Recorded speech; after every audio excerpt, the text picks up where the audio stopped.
Object following was introduced in Title Pro 7. It's a feature that, I suspect, is little known about.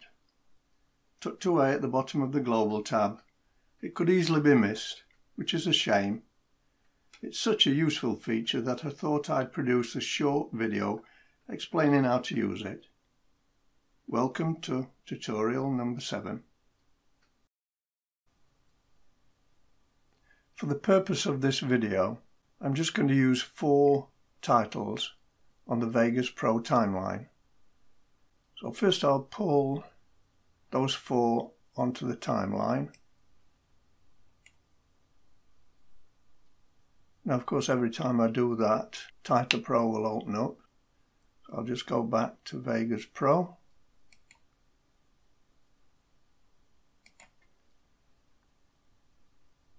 Pull another one down.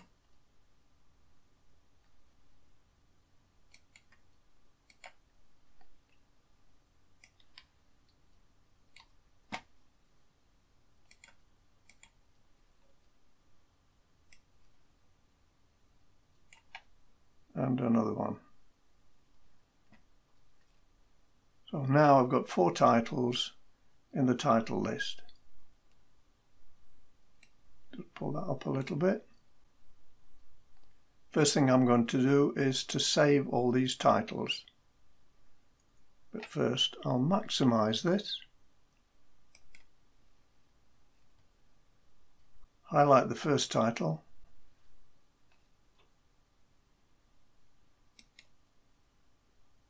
File Save As. Just keep it in this folder and call it Title 01.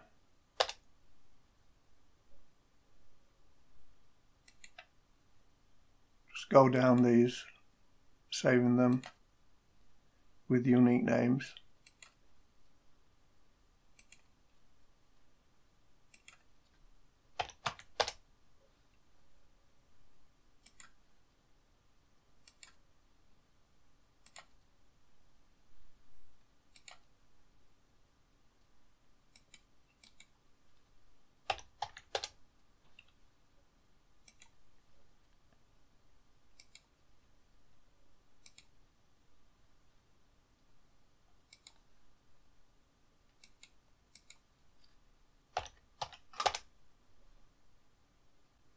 Okay, that's all those saved. I will highlight Title 01, go to Add Shape and select Rectangle. Click on it to select it. Use Alt Drag, sorry that's Shift, wrong one. Alt drag to open it out, pull it down to the name, the text element. We'll now send this rectangle to the back, arrange layers, send to back. You can now sort of see the text. While we've got this rectangle selected, it's going to be the background of the name, so I will right click on this, select rename and change that to text background.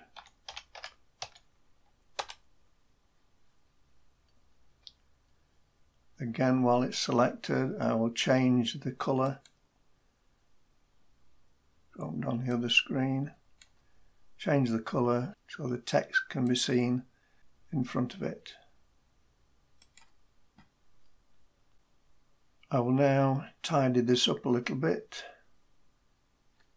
Bring that down and Alt drag these 2 and make it a little bit fancy. If I go to the Global tab, pull this down, change the radius to about 50 and change the skew to about 80.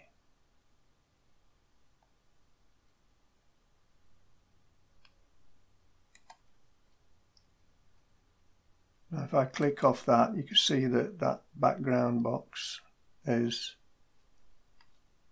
a bit different to a rectangle. While I'm here, I will just click on name and rename that text.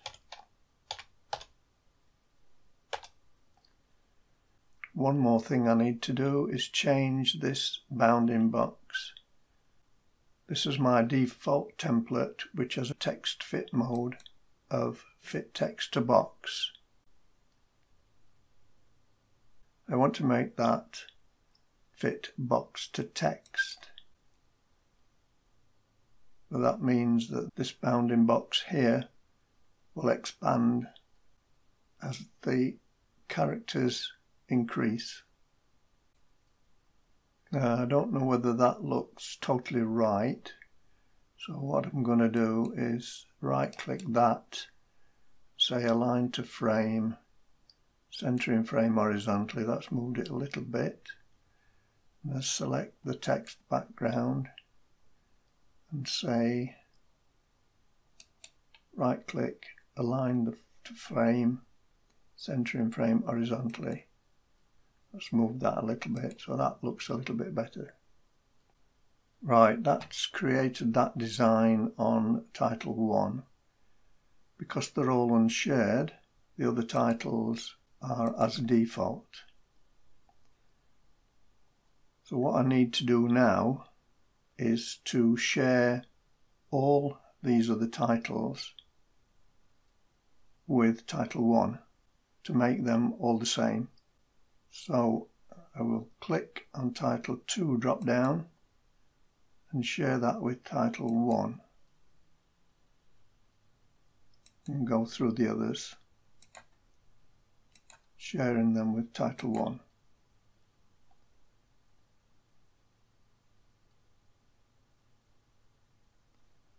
You can see that all the titles are shaded, indicating that they all possess the same design. We can check that out by selecting them one at a time. And you can see that they all have the same characteristics as title 1. Now if we go back to title 1, all the text elements in all the titles are variables. So we can change that name, that text variable there, without affecting the rest of the text. This is the fundamental principle of multi-title management. So we'll go to the Scene tab, which we're already in. There's the variable name. And if I change that now to a different name or a different string of text, type in text for example and press return, you can see that the string has changed to the word text. If I go to the other titles, they're all as they were before. But title 1 now has text in the string. Now we see that the background is a fixed length and it will only just accommodate the word text and the other word's name. Now what if I want a longer text string in there? Somebody's name is longer than that, or I'm describing something in that scene that has a long text string. Go to title 4, say, and in the Scene tab under name, I will type in a line of text, for instance. That changes that to a line of text, but you see that there's a problem now because this string is longer than the background. All the rest are okay because they're just accommodated by the length of the background. Go back to title 4 again. The only way that I can rectify this is by selecting the text background and alt drag these handles to about there. And that looks better. The problem with that is, of course, because all these have a shared design, they will all take on this extra length of background. There, there, and there. Not quite what I had in mind. Now then, what if I wanted all these 4 titles to have a background that accommodated the different lengths of text string? The only way I could do that is to unshare all the titles,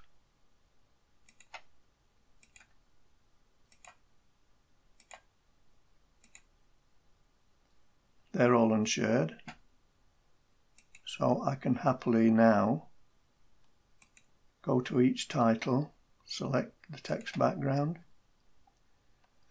and alt drag, go to the next one, select the background, alt tab, and the next one. Oops,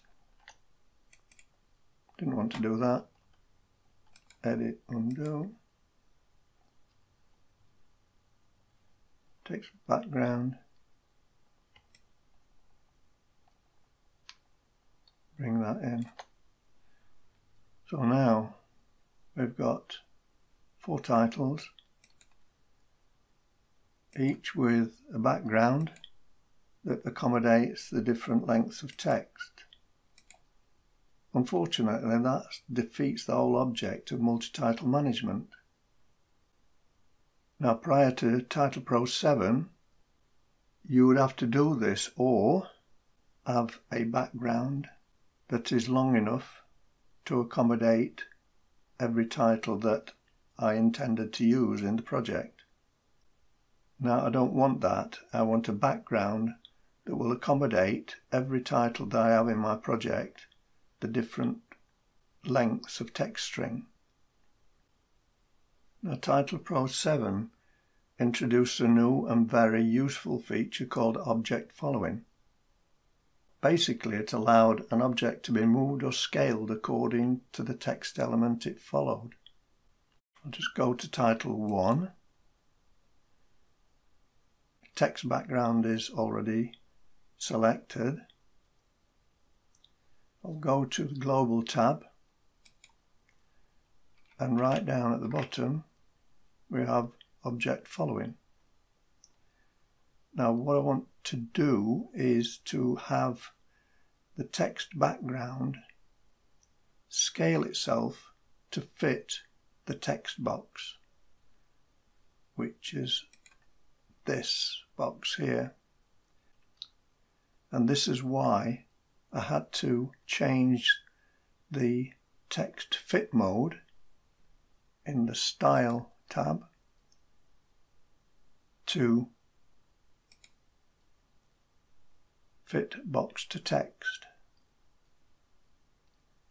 We'll go back into the Global tab, come down to the bottom, select the text background, In the type box, the drop down, I'll choose scale. Now I want the text background to scale itself to the text box, so I have to follow that element which is called text. Now to show you how this works, I have to share all these titles again with title 1.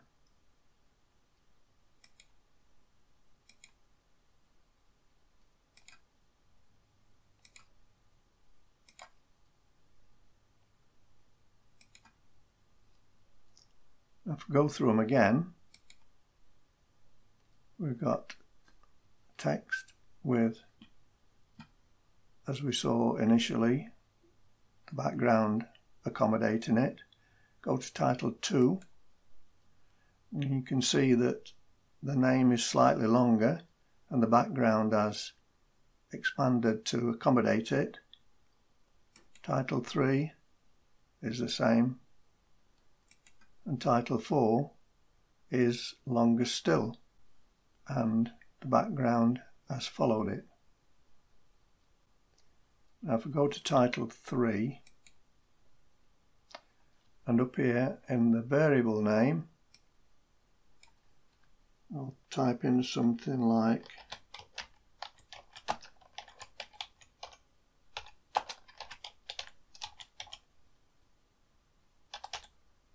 James Clerk Maxwell.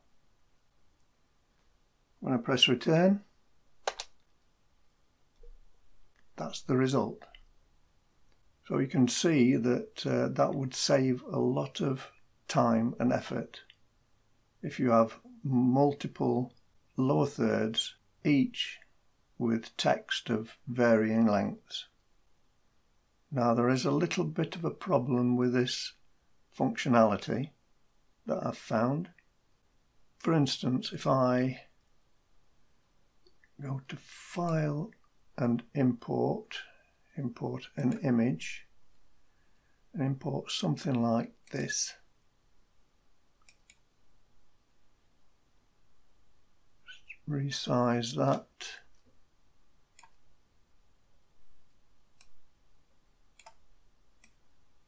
Pull it over it.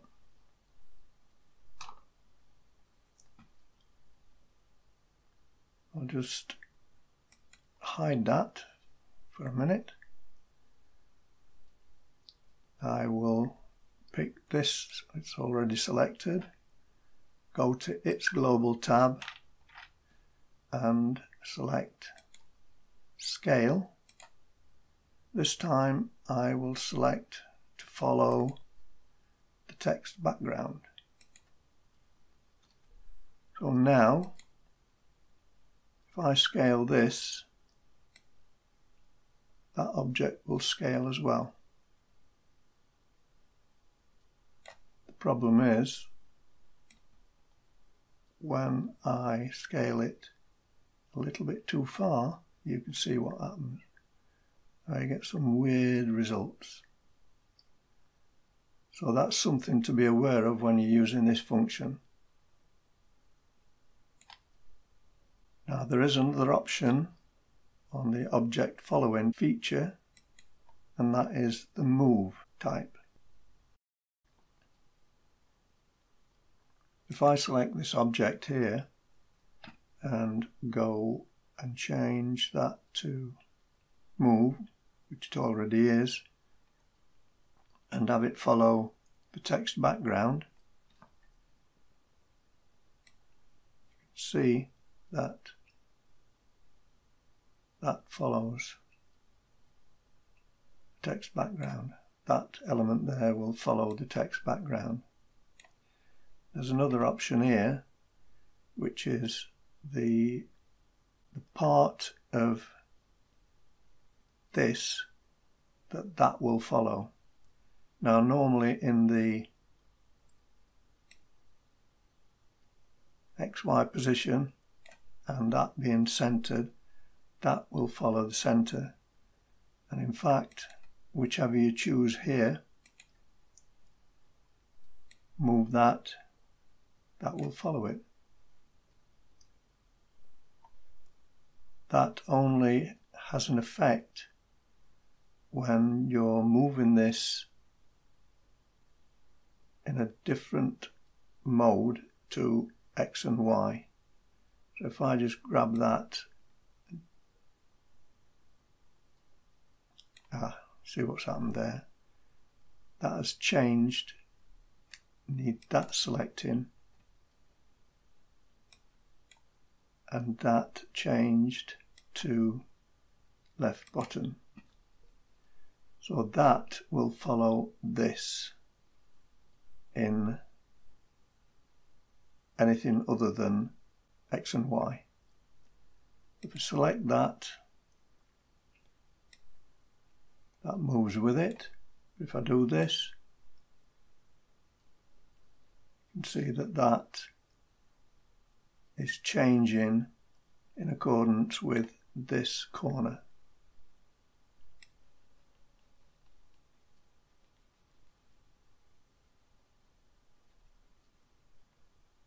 And also, if I change it to a 3D, you'll see that that is following this corner.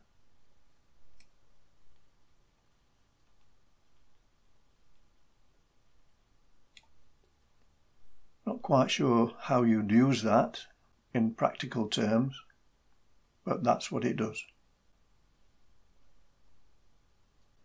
Click off that, select that again. It's worth noting at this point that the scale option also incorporates the move option.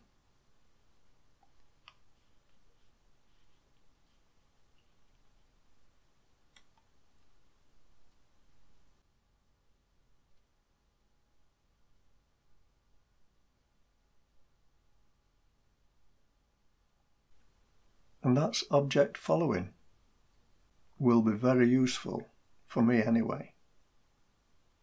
I use a lot of lower thirds, and previous to this I had to have the background the full length of the screen. I don't need to do that now. I can have the background change length according to the text.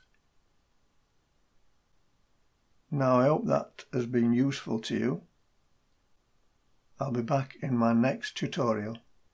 Bye for now.